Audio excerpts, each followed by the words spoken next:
Hello everyone, welcome to my channel, Orchids and Me. Thank you for watching and thank you for subscribing. Today po ay share ko sa inyo kung anong ginagawa ko sa orchids ko during rainy season. Philippines ay meron lang dalawang season, wet and dry. So starting around June ay wet season na po. Tingnan nyo po yung langit. Umulan kanina, sandali lang pero medyo malakas din. So from time to time ay umuulan. Basa pa ho yung yung tiles. So ngayon nasa Bataan ako, chine-check ko lahat ng orchids ko. Because every year ko tong ginagawa bago mag tag-ulan or during tag-ulan. Po yung mga lumang dendrobium ko, yung mga variety dati. So no ID. Hindi ko na alam kung anong kulay or variety niya. Hindi po matandaan kung ilan na ang duplicates nila. Or yung iba, medyo siguro namatay na. Pero as much as possible, ay gusto kong i-keep yung mga variety na yan. Bali, nag-spend po ako ng whole day sa pag-aayos sa kanila. Gusto ko lang ipakita sa inyo kung anong ginagawa ko. Example lang itong pot na to. So, ang aking potting media ay mix ng organic at inorganic. Pero mostly ay inorganic. Hydroton, pumice, rocks or stones, at charcoal. Organic media ko ay cocoa husk, cocoa fiber, at pine bark. Ay Osmocote Plus. So, naglagay po ako ng cocoa fiber sa taas nila nung summer kasi sobrang init naman at masyadong natutuyo yung media. Area namin ay nag-start magtag-ulan mga last week ng May. So, June. So, almost 1 month nang umuulan from time to time. Every other day. Itong mga bulok na cane na to ay mga old canes na yan. So, kung kaya nyo pong bunutin nyo na lang. Ayan po. Ayan. Pero ito, i-repot natin. Gusto ko kasing ipakita sa inyo ang laman ng pot. Tingnan nyo po. So, ito yung luma o matanda ng cane. So, tatanggalin natin ito. Ayun. So, ito na yung natira. So, sabi ko nga, cocoa husk. Ayan, tingnan nyo po. Yan, oh. Yan ang problema sa cocoa husk eh. So, ito yung bagong growth niya. So, diyan nagsisimula yung mga new roots. Ito yung mga old canes niya. So, lagay muna natin siya dyan sa isang tabi. Ay, may naputol na ugat kasi so, check natin yung media. So, yan ang cocoa fiber, charcoal, cocoa husk. Nilagyan ko ng cocoa husk kasi nga masyadong mainit nung summer. So, ito na siya. So, ibubuhos ko dito yung media. Ayan po, oh. So, meron siyang mga ganito.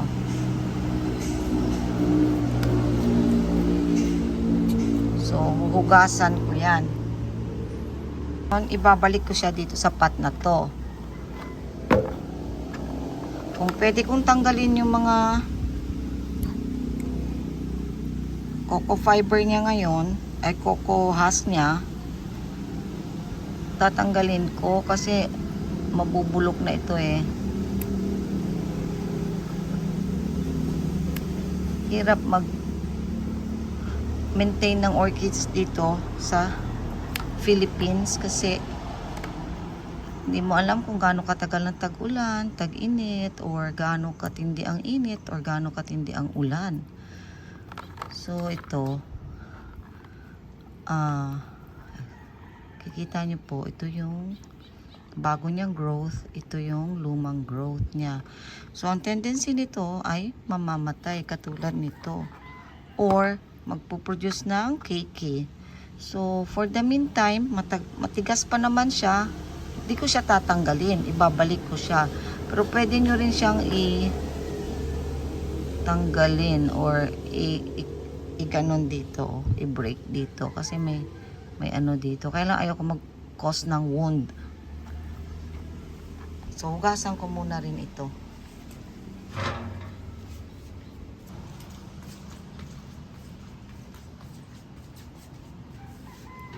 So, ito na siya.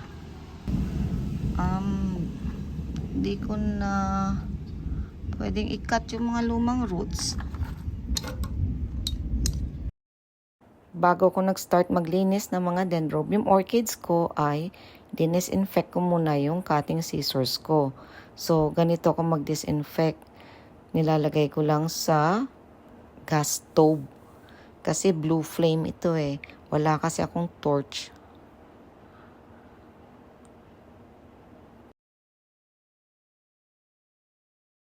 Ingat po kayo kasi mainit to. So, ready na siya. So, tanggalin natin yung mga lumang roots. Hindi ko makita yung aking cutter. Kaya ito muna ang ginamit ko. Bawas lang tayo ng konti. Tingnan nyo po ito oh. Nabulok na. So, pwede natin i-cut yan. Ganyan lang.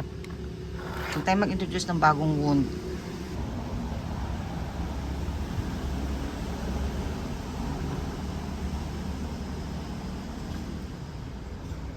Hindi ko na isi-spray ng hydrogen peroxide yung roots kasi okay naman eh. Alam ko naman na okay siya. Pero kung gusto niyo po i-spray, okay lang rin.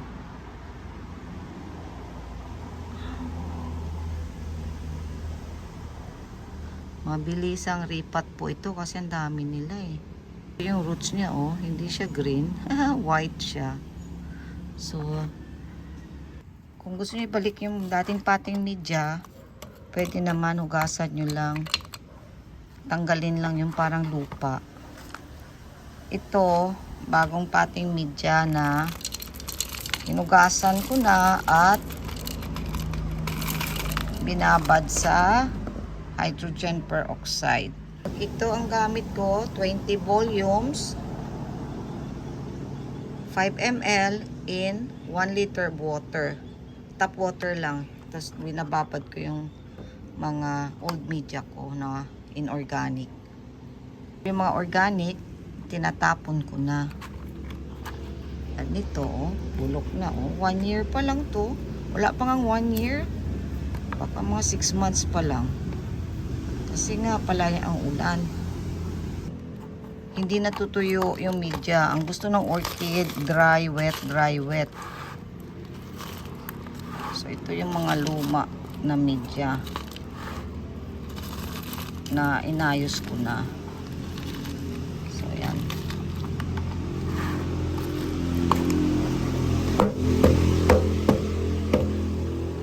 So, okay na siya. Kung pwede nyong i-stake, kung medyo maluwag siya, pwede nyong i-stake. Mas maganda para hindi gumalaw yung orchids. Mga media, so hugasan ko, tapos i-disinfect, ito tatapon na. So at least confident ako na mabubuhay, magsusurvive yung orchid na to at tatanggal ko yung mga bulok kasi minsan nakakahawa to eh. So yun lang, ilalagay ko sila ngayon dun sa may bubong. Lipat ko silang lahat. Ito yung mga bulok na dendrobium canes na natanggal ko sa orchids ko. Karamihan dito ay mga old canes. At nabubulok sila pag tag-ulan. Kailangan silang tanggalin kasi maaari silang magkaroon ng fungal infection at mahawa yung ibang katabing canes. Masyado kasi silang nabababad sa tubig kasi tag-ulan, pati ang kanilang mga potting media. Ito naman yung mga coconut husk na tinanggal ko. Palagi silang basa kasi tag-ulan kaya mabilis silang mabulok. Dahil madalas ng ulan sa atin ay hindi na sila natutuyo bago umulan ulit. Yung iba ay nagkakaroon ng mga molds at binabahayan din ng langgam or ibang insekto. Yan ang disadvantage ng coconut husk as potting media. Ito naman yung mga paso na tinanggalan ko. May mga dead roots then yung mga coco husk na nabulok parang nagiging lupa na siya.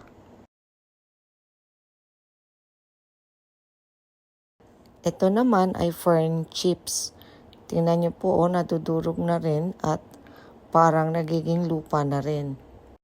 So yan po ang nangyayari sa mga organic potting media natin pag matagal na, lalo na pag palaging basa. Dati dito nakalagay yung mga orchids ko, kaya tuwing umuulan ay nababasa sila.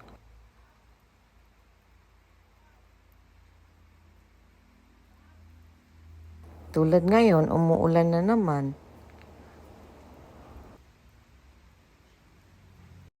So after kong malinis at maripat yung iba, ay nilipat ko sila dito sa may bubong. Ito na yung mga dendrobium orchids ko. Siguro yung iba dito ay magfa-flower na. Ang dami na nila kaya ang hirap mag-keep up sa kanila. Hindi ko muna sila didiligan ng mga 3 days. At least ngayon, confident ako na okay na sila dito. Hindi na sila mabubulok or mamamatay kahit na umulan. Magaganda mga flowers nito kasi karamihan dito ay binili ko with flower. Di ko sure kung ilan na mga duplicates dito. Pero nung binilang ko lahat ng pots ay meron na akong mga 80 pots ng dendrobium orchids. Maliit at malaki. Karamihan sa kanila ay naka-clay pot, pero meron din namang naka-plastic pot.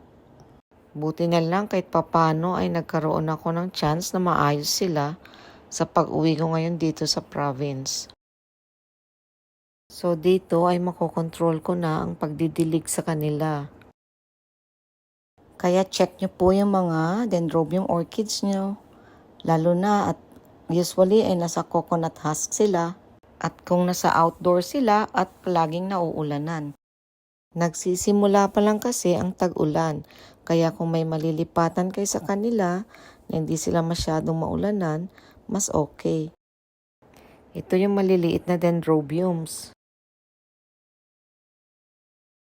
Mga pinapatubo kong new shoots at dendrobium cakeys. So yun lamang po. Thank you for watching. Like po kayo, comment at subscribe. Hit nyo rin po yung notification bell para ma-inform kayo sa mga bagong videos. Thank you. Bye-bye. See you next video.